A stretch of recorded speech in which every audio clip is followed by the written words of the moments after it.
Que a paz de Jesus esteja nos nossos corações. Vamos pregar hoje sobre a família, sobre como tratar os filhos em caso de divórcio, abandono. Vamos tratar sobre a família e agradecer pela vida que Deus nos deu. Que o Divino Espírito Santo de Deus desça sobre nós nesse momento e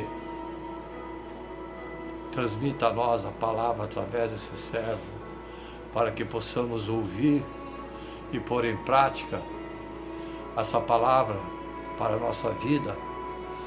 Nesse momento, vai essa palavra para os 4 cantos do mundo, para as crianças, para aqueles que não têm oportunidade de ouvir a palavra, e os fiéis, a Igreja Novo Reino, a serva do Senhor, nesse ato denominado amados e amadas. Em nome de Jesus, começamos a pregação. Bênção da família. Você mesmo pode fazer. Bênção da família. A bênção da família é um gesto de amor, cooperação com Deus. É colocar o nosso Senhor no centro da vida diária dos filhos da família. Alguns podem se surpreender, nem todas as bênçãos são capazes, são reservadas a pastores religiosos. Na verdade, não. A igreja oferece bênção, mas as pessoas leigas também, que não têm nenhuma unção, podem também abençoar. A bênção deve ser feita em diferentes circunstâncias ou fases da vida. A obra salienta as bênçãos que vêm de Deus. A família, essas bênçãos, a primeira também em importância oferecida pela igreja diz respeito a pessoas, principalmente da família. A igreja é uma família considerada a família testemunha privilegiada do amor de Cristo. A bênção da família é então um gesto de amor, cooperação com Deus. Portanto, temos que descobrir esse poder e todos os benefícios das bênçãos. Significado: abençoar significa falar bem, falar de Deus, falar bem que eu digo, falar com honestidade. A bênção é, portanto, o ato de trazer Deus para a vida de alguém. Abençoar sua família é colocar o Senhor no centro diário da vida diária da família, marcada por momentos de alegria, tristeza, provações, privações. A família será confiada a Deus por meio das bênçãos. O motivo: abençoar a família é aumentar a fé entre os membros, torná-los uma bênção para todos. Como é bom, como é agradável para os irmãos unidos viverem juntos. Salmo 132, verso 1. Em que consiste a bênção? A bênção da família pode ser receitada pelo pai, pela mãe, por qualquer membro da família, especialmente no final de um momento de oração, junto das refeições. Pode começar também lendo a Bíblia, a palavra. Por exemplo, 1 Coríntios capítulo 12, verso 12 e 14, que diz: somos um só corpo. O Efésios capítulo 4, verso 1 e 6, reunidos em paz. Depois vem a oração em comum entre os membros, para que todos compreendam o significado da bênção. Quem conduz pode completar a leitura bíblica e o seu comentário e sugerir a oração comum mais adequada à família. Após a leitura, também pode convidar todos os membros da família a cantar um hino ou um salmo, o texto da bênção. Aqui está, vou recitar um texto de oração e bênção a ser lida no seio da família, ou pelo pai, ou pela mãe. Nós te bendizemos, Deus nosso Pai, porque quiseste que o teu filho vivesse uma família humana, partilhando as suas alegrias e tristezas. Oramos por essa família, mantenha sob sua proteção, fortalece com sua graça, torna-a pacífica e feliz. Ajuda meus filhos, minha família, e ajudar os outros nas provações, privações, tribulações e sofrimentos. Faz com que vivamos em harmonia, em amor, seguindo o exemplo do Yoshua Mashiach, Jesus, aquele que reina conosco para sempre. No fim da bênção, a família reunida pode ser abraçada e dar amor aos filhos em gesto simbólico de um abraço. Então, amados e amadas, eis que a bênção da família, traumas do divórcio na vida das crianças. Vamos tratar sobre o divórcio, sobre o abandono dos filhos. A separação de um casal é sempre um fato muito duro e difícil de ser emocionalmente digerido, tanto pelo casal como pelos amigos, ou até mesmo pela família de ambos os lados. Mas existe ainda uma figura que pode ser mais atingida com o afastamento dos pais. Quem são? Os filhos. Um divórcio de um casal é sempre um fato muito duro e difícil de ser emocionalmente digerido, tanto para o pai, a mãe, como pelos amigos, familiares e até mesmo os amigos. Mas existe uma figura que pode ser mais atingida que todos com o afastamento do pai ou da mãe, os filhos. Cada criança reage de uma maneira única à separação de seus responsáveis, pais. No entanto, é possível receber comportamento padrão dependendo da faixa etária em que a criança se encontra. Timidez, rejeição, sentimentos de culpa, tristeza, são alguns dos sentimentos que podem acabar se aflorando nos pequenos durante todo o processo da separação. Fazer isso com alho é Sim. tudo que quem tem problemas de vida. O divórcio, na maioria das vezes, é um processo doloroso, turbulento. É extremamente importante que os pais encontrem maneira de não repassar a carga aos filhos. O relacionamento chega ao fim, nossos filhos são para sempre. Quais são os possíveis sintomas sentimentais da criança separando por faixa etária? Divórcio na gravidez. Se a separação ocorre durante a gravidez ou durante os primeiros meses de vida, é provável que a criança se veja afetada pelo estado de ânimo da mãe. Portanto, para nascer com pouco peso, com atraso no desenvolvimento conectivo e emotivo. Divórcio com filhos entre 1 a 3 anos. Na época da separação, é provável que a criança torne-se muito tímida, comporta-se como uma criança menor com sua idade afetiva, requeira muito mais atenção e tem pesadelos noturnos. Divórcio com filhos de 2 a 6 anos. A criança não entende ainda o que é um divórcio, mas ao notar que um dos membros do casal não dorme em casa, é provável que pense que é por culpa dela. Ele age de formas opostas ou fique muito obediente pensando ser bom, papai voltará. Ou também mais agressivo ou rebelde, como era de se esperar, quanto ao seu caráter.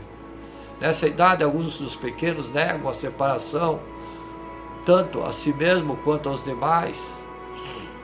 Mentem aos parentes e amigos, dizendo que seus pais ainda dormem junto à noite e continuam brincando de bonecas durante meses, simulando sua própria família e fazendo que seus pais durmam ao lado um do outro. Divórcio com filhos de 6 anos. As crianças sofrem um grande temor de serem abandonadas, junto com a profunda sensação da perda e da tristeza. Podem sofrer transtorno do sono, de alimentação, adotar condutas agressivas. Divórcio com filhos de 6 a 9 anos. Aparecem sentimentos de rejeição, fantasias de reconciliação e seus problemas de atitude. É possível que as crianças experimentem a raiva, tristeza e nostalgia pelo pai que se foi. Nos casos em que os cônjuges tenham sido com conflitos graves, alguns filhos podem viver uma luta entre o afeto do pai e pela mãe.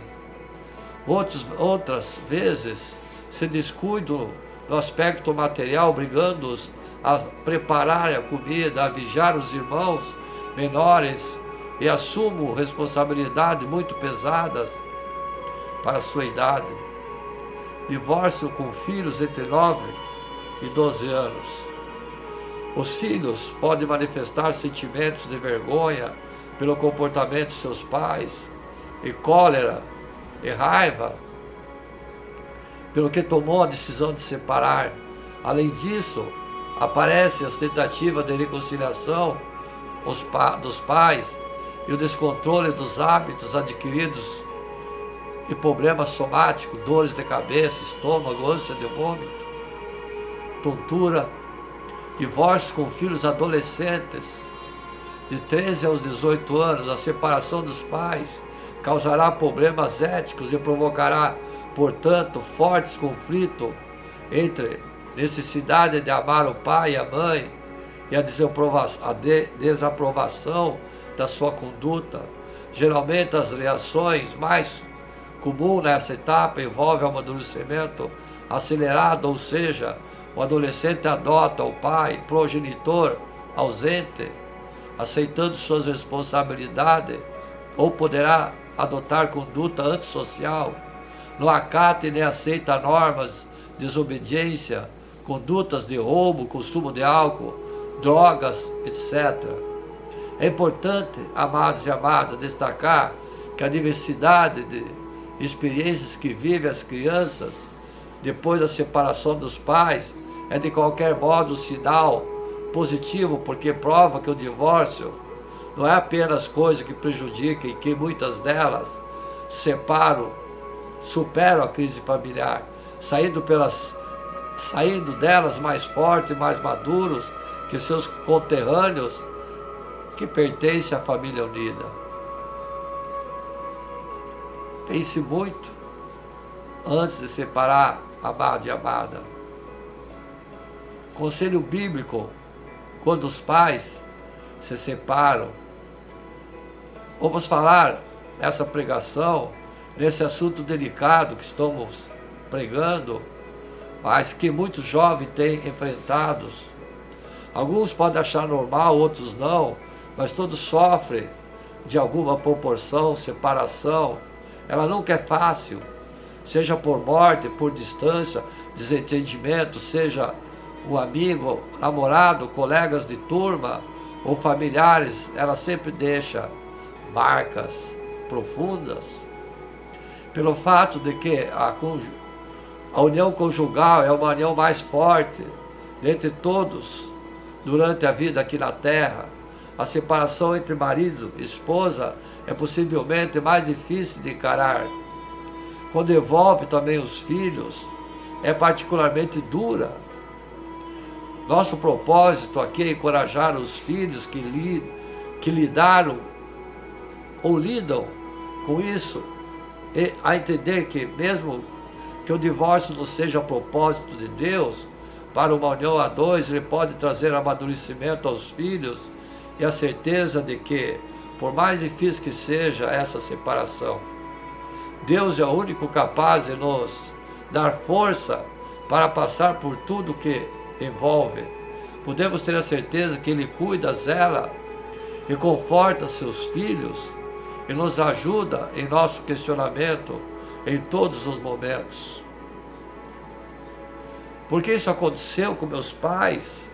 Os filhos se indagam, pensam. Desde a entrada no pecado no mundo, os relacionamentos foram deturpados, inclusive o relacionamento entre marido e esposa, afetando profundamente o casamento. Além disso, somos parte de uma geração em que a construção da realidade do casamento é muito suscetível a frustrações, pois crescemos ouvindo que o importante é ser feliz, não importa o sacrifício dos filhos. Essa realidade está presente principalmente em lares que não se rendem a Cristo e não vivem a transformação que o Evangelho causa na esfera individual, como marido e esposa no relacionamento pessoal com Deus e na esfera dos relacionamentos familiares e interpessoais, marido, esposa, filhos. Sem uma vida conjugal obediente a Deus e centrada em Cristo, casamento não tem garantia nenhuma de ser bem-sucedido. Esse é o plano de Deus. Ouvi? Mulheres, sujeitem-se a seus maridos como o Senhor, pois o marido é a cabeça da mulher, como também Cristo é a cabeça da igreja, que é o seu corpo, do qual Ele é o Salvador. Assim como a igreja está sujeita a Cristo, também vós, mulheres, estejam sujeitos aos seus maridos. Maridos, amem suas mulheres, assim como Cristo amou a igreja e entregou-se a si mesmo por ela, para sacrificá-la, tendo-a purificado pelo lavar da água mediante a palavra, e apresentá-la a si mesmo uma igreja gloriosa, sem mancha nem ruga, ou coisa semelhante, mas santa, inculpável. Da mesma forma, os maridos devem amar suas mulheres como seus próprios corpos. Quem ama sua mulher, ama a si mesmo. Além do mais, ninguém jamais odiou seu próprio corpo, antes o alimenta e dele cuida, como também Cristo fazia com a igreja, pois somos membros do seu corpo. Por essa razão, o homem deixará o pai, a mãe, e se unirá à sua mulher, e os dois se tornarão uma só carne. Efésios, capítulo 5, versos 22 e 31. Como posso perdoar meus pais? Atenção, amados e amadas. Minha história familiar é marcada por dor, sofrimento, separação. Passei por isso no momento mais crítico da minha vida, durante a adolescência, quando necessitado de alicerces sólidos, mesmo já frequentando igrejas, eu não conseguia entender o que levara meus pais àquela decisão, e muito menos sentia vontade de perdoar. O que passava pela minha cabeça era por que eles fizeram isso comigo e com a família, como eles tiveram coragem. Mas foi então que, ao começar a compreender a riqueza do Evangelho, percebi que Deus me dava força e poderia me conceder sabedoria e maturidade. Mesmo sendo ainda tão novo, em um momento como esse, a palavra de Deus confrontava o meu coração, dizendo: suporte-se uns aos outros e perdoe as queixas que tiveram uns com os outros. Perdoe como o Senhor lhe perdoou. Colossenses capítulo 3, verso 13. Esse é um testemunho. Não é sobre mim, é um testemunho. Graças a Deus, literalmente hoje, podemos dizer que essa pessoa que testemunhou não guarda mágoa ou rancor dos pais, mas ora por eles na certeza que Deus está mais interessado do que ele restaurar aquele relacionamento quebrado.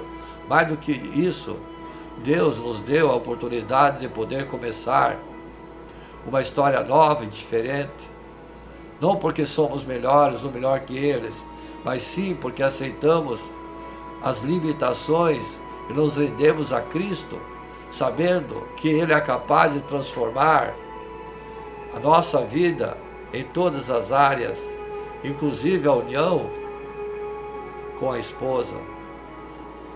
Como posso fazer diferente? Deus, em sua eterna graça, tem o poder para converter histórias de filhos feridos pelo divórcio em uma vida a dois perpétua e feliz. A história dos seus pais não é a sua. A Bíblia deixa claro que não existe maldição hereditária. O texto de Jeremias, capítulo 31, verso 29 e 31, fala sobre isso. Naqueles dias não dirá mais: os pais comeram uvas verdes e os dentes dos filhos se mancharam. Ao contrário, cada um morrerá por causa do seu próprio pecado. Os dentes de todos aqueles que comeram uvas verdes se mancharão. Estão chegando os dias, declara o Senhor, quando farei uma nova aliança com a comunidade de Israel e com a comunidade de Judá. Os erros dos seus pais influenciaram a sua história, porém eles não determinam o que você é e será. Pelo contrário, Jeremias enfatiza a responsabilidade individual pelo pecado. O Senhor nos dá a oportunidade de termos relacionamentos diferentes daqueles que marcam ou marcaram negativamente a história dos nossos pais ou pessoas próximas. O Senhor nos incentiva a uma história diferente, agradável a Ele e dentro daquilo que Ele deseja para nós como seus filhos. Voltando àquela história do testemunho, os conflitos familiares vividos fazem desejar e lutar por um namoro e um casamento diferente, com uma história permeada pela intervenção de Cristo. Ele faz amadurecer e confiar que nele a nossa vida e o casamento podem ter um propósito e um rumo diferente. Sem dúvida, esse é o sentimento que o Senhor desperta em nossos corações, em alinhamento e o que Ele tem para a nossa vida. O Evangelho é um convite a mudar, a transformação da nossa história. Romanos capítulo 12, verso 1 e 2. Portanto, irmãos, rogo-lhe, pela misericórdia de Deus, que se ofereçam em sacrifício vivo, santo, agradável a Deus. Esse é o culto racional de vocês. Não se amoldem ao padrão desse mundo, mas transformem-se pela renovação de sua mente, para que sejam capazes de experimentar e comprovar a boa, agradável e perfeita vontade de Deus. Esse é um lindo convite que o Evangelho nos faz, experimentar a boa e perfeita e agradável vontade de Deus e não as mesmas frustrações que nossos pais viveram. O Evangelho nos convida e convida hoje a você começar sua nova história com relacionamentos resignativos e solidificados em Cristo. Temos tudo o que precisamos para que isso aconteça. Segundo Pedro capítulo 1, verso 3, seu divino poder nos deu todas as coisas de que necessitamos para a vida e para a piedade, por meio do pleno conhecimento daquele que nos chamou à sua própria glória e virtude. Temos que dar tudo para poder, de forma corajosa, ousada, começar sem medo uma caminhada de namoro rumo ao casamento. Esse é o nosso encorajamento para se apegar ao Evangelho de Cristo e à nova história que Ele quer para você, viva pela graça, deixando para trás as feridas, frustrações que você viveu até aqui na família. Continue a orar por seus pais e ore para que você viva sempre pela graça e poder de Deus, que nos ajuda a vencer o pecado. Amém? Quais são os motivos bíblicos para o divórcio? Quando se discute de que a Bíblia diz sobre o divórcio, é importante ter em mente as palavras de Malaquias, capítulo 2, verso 16, que diz: porque o Senhor, o Deus de Israel, diz que odeia o divórcio, e também aquele que cobre de violência sua esposa, diz o Senhor dos Exércitos. Portanto, tenham cuidado e não sejam infiéis. Eu odeio o divórcio, diz o Senhor, o Deus de Israel. Qualquer que seja o fundamento que a Bíblia possivelmente dê para o divórcio, isso não significa que Deus deseja que o divórcio ocorra nesses casos. Ao invés de perguntar-se qual é o motivo para o divórcio, muitas vezes a pergunta devia ser: é um motivo para perdoar, restaurar e aconselhar? A Bíblia dá 2 motivos claros para o divórcio. Atenção: imoralidade sexual, que diz em Mateus capítulo 5, verso 32, eu, porém, lhes digo, quem repudiar sua mulher, exceto em caso de relações ilícitas, a expõe a se tornar adúltera, e aquele que casar com a repudiada, comete também adultério. O abandono por um incrédulo, 1 Coríntios capítulo 7, verso 15, mas se o não crente quiser separar-se, que separe. Em tais casos não fica sujeito à servidão, nem irmão nem irmã. Deus chamou vocês para viverem em paz. Mas nesses 2 casos, porém, o divórcio não é necessário, ou mesmo encorajado. O máximo que você pode dizer é que a imoralidade sexual e o abandono têm a permissão de Deus para o divórcio. Copiaram, amados e amadas? A confissão, o perdão, a reconciliação, a restauração são sempre os primeiros passos. O divórcio só deve ser visto como o último dos recursos. Existem motivos para o divórcio além da Bíblia que diz explicitamente?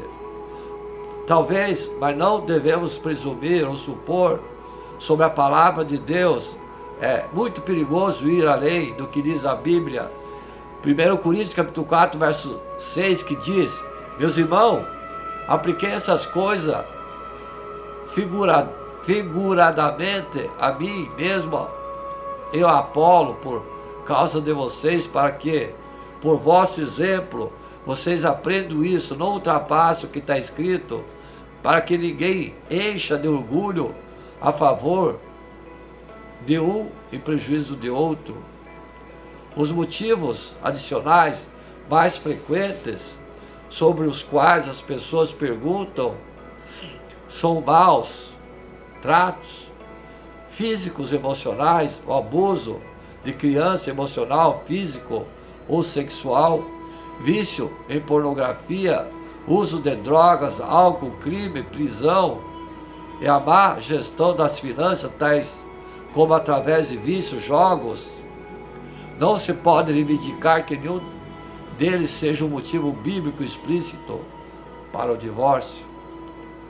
No entanto, isso não significa necessariamente que Deus não aprovaria nenhum deles como motivo para o divórcio. Por exemplo, não podemos imaginar qual seria o desejo de Deus para que uma pessoa ficasse com o marido que abusa dela ou dos filhos fisicamente. Em tal caso, a mulher e os filhos devem definitivamente separar-se do marido, pai abusivo. No entanto, mesmo Tal situação, um tempo de separação com o objetivo de arrependimento, restauração deve ser o ideal, não necessariamente imediatamente começar um processo de divórcio. Por favor, entendo que ao afirmar que essa situação acima não são bases bíblicas para o divórcio, definitivamente não estamos dizendo que um homem ou mulher cujo cônjuge esteja envolvido em tais atividades deva permanecer na situação. Se houver qualquer risco para si ou para as crianças, a separação é um bom e apropriado passo, mas não aprovado por Deus. A separação só pode ter motivo de acordo com a Bíblia, mediante traição, hoje, porque no passado Moisés, qualquer motivinho, dava carta de euforia do divórcio, mas hoje há novos tempos, só por um motivo se pode se separar, mediante traição de um lado de cada cônjuge. Uma outra maneira de avaliar essa questão é diferenciar entre fundamentos bíblicos para o divórcio e fundamentos bíblicos para o divórcio e o novo casamento. Alguns interpretam os dois fundamentos bíblicos para o divórcio mencionado acima como o único motivo para o novo casamento, mas permite o divórcio sem o novo casamento em outras circunstâncias. Você pode se separar e não casar novamente.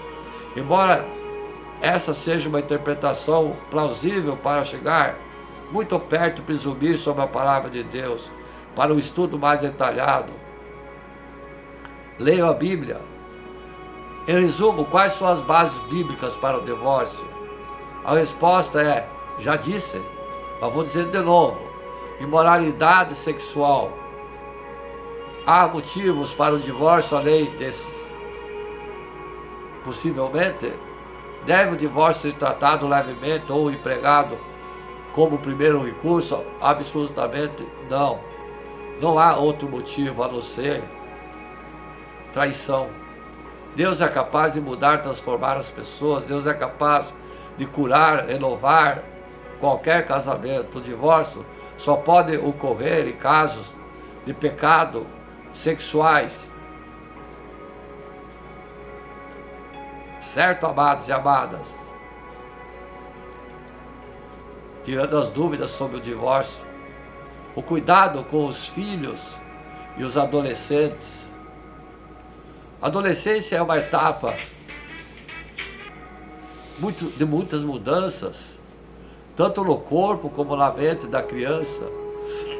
Nessa época, o jovem começa a desenvolver a independência, tanto emocional como de proteção dos pais. Isso faz parte do caminho à maturidade.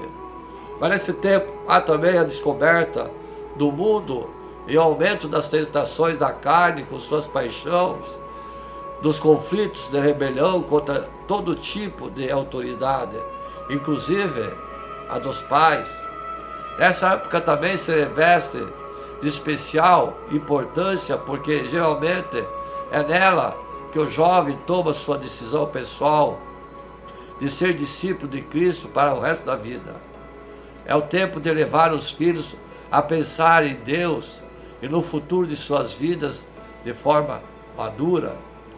Alegra-te, jovem, na tua juventude, enriquece o teu coração nos dias da tua mocidade, andar pelos caminhos que satisfazem o teu coração e agradar aos teus olhos.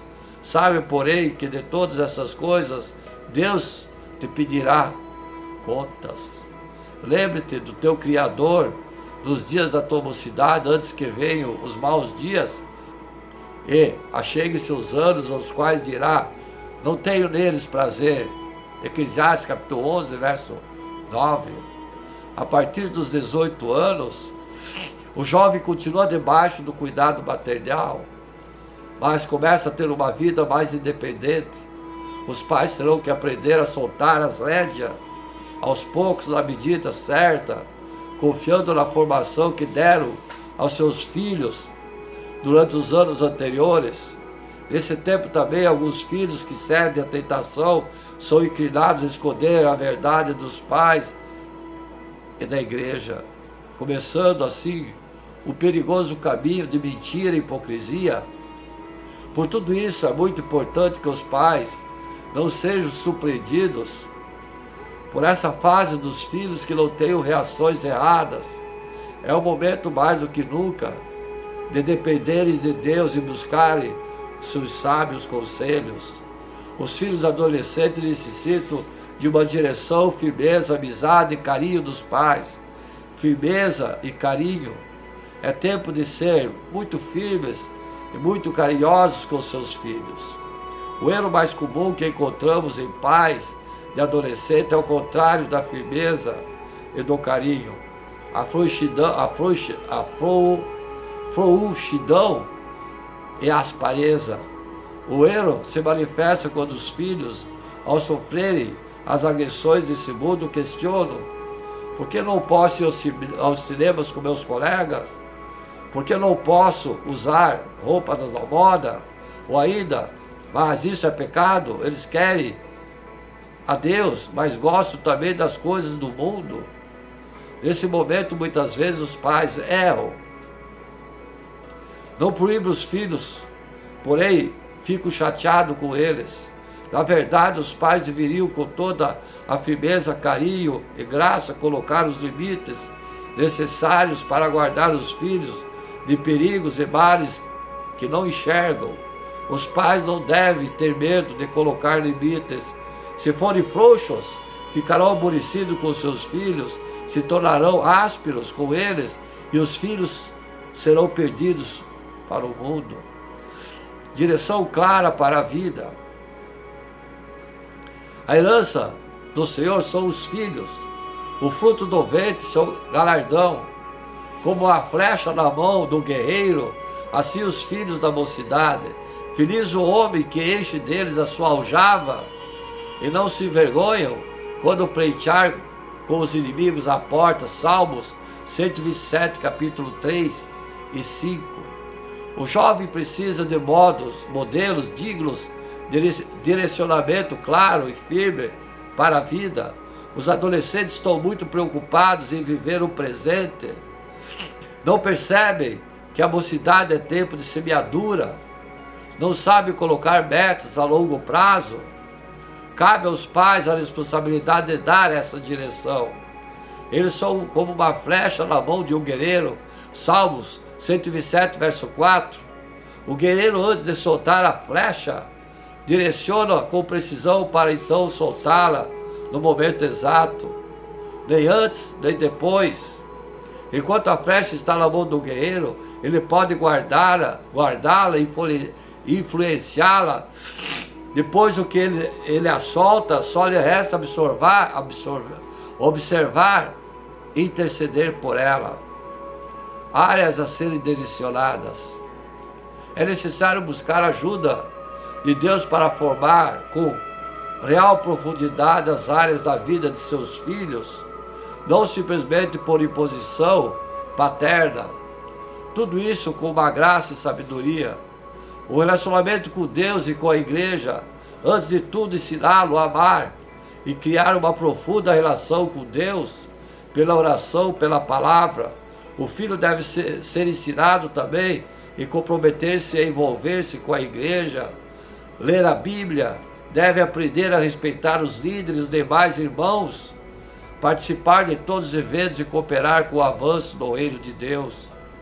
Relacionamento familiar, ensiná-lo a desenvolver bons hábitos e cultivar um bom relacionamento com os demais membros da família, ser respeitador para todos e assumir responsabilidade pessoal nas tarefas domésticas, no cuidado e na conservação dos bens familiares. Estudo e trabalho, orientá-lo a estudar e preparar-se para o futuro, mesmo que ele não goste de estudar. O jovem pode aprender a controlar-se e vencer o desânimo que leva muito a abandonar os estudos. Ele precisa ter em mente que está se preparando para o futuro. Os pais devem direcioná-lo a ser um trabalhador diligente, pontual, cumpridor, honesto e bem disposto, e não preguiçoso, acomodado. O caráter, formar nele valores fundamentais de caráter ser verdadeiro, honesto, corajoso, puro, respeitador, sujeito a autoridades, manso e humilde, organizado, disposto a servir e que usa o bem ao seu tempo. Ser cumpridor dos compromissos e concluir as suas tarefas, advertir-o contra a influência do mundo, música, filmes, revistas, amizades, modas, conversas, ambiente alegre e descontraído. Com toda essa firmeza e direção, os pais devem tomar cuidado para não transformar a casa em um quartel. Tudo deve ser regado com muito afeto, explicação e relacionamento. É importante haver um ambiente com brincadeira, descontração. Isso não diminui a autoridade dos pais, ao contrário, aproxima os filhos dos pais. Quem suporta viver em um ambiente triste e pesado? Os jovens são alegres por natureza, gostam de rir, brincar. É algo lícito que os pais devem buscar também, promovendo muito riso, brincadeiras saudáveis. A vida com o Senhor é uma vida alegre. Romanos capítulo 14, verso 17. A alegria do Senhor é a vossa força. Os pais também não podem impor seus gostos aos filhos. Gostos são diferentes de princípios. Quando possível, é bom atender a gostos, preferenciais dos filhos, evidentemente cada qual que não ofenda o Senhor.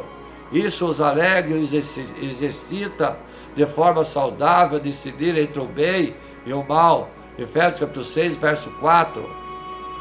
Pais, não irriteis vossos filhos para que não fiquem desanimados. Colossenses capítulo 13, verso 21. Colossenses capítulo 3, verso 21. É fundamental dar a palavra de Deus aos filhos jovens, profetizar e ministrar com fé. Instrução para a palavra. O jovem percebe diariamente através da escola, dos amigos, dos vizinhos, da televisão, da internet, os pensamentos e mentiras do mundo, rebelião, sensualidade, materialismo, orgulho. É necessário, portanto, encher a mente no coração dos filhos da mesma maneira, diariamente com a palavra de Deus, levá-los a conhecer o Senhor e amar a sua verdade. É fundamental ministrar a palavra de Deus ao jovem filho, ler a Escritura, a Bíblia, profetizar, ministrar a fé. É interessante ter um currículo de ensinos, estudar as apostilas e reunir-se com a oração e instrução. Sem isso, ela não terá a fé necessária, ele não terá a fé necessária para posicionar como discípulo de Cristo quando chegar o momento de fazê-lo. Alternativa para a correção dos filhos adolescentes. Eu vou seguir, amados e amadas, essa matéria no segundo vídeo. Amém?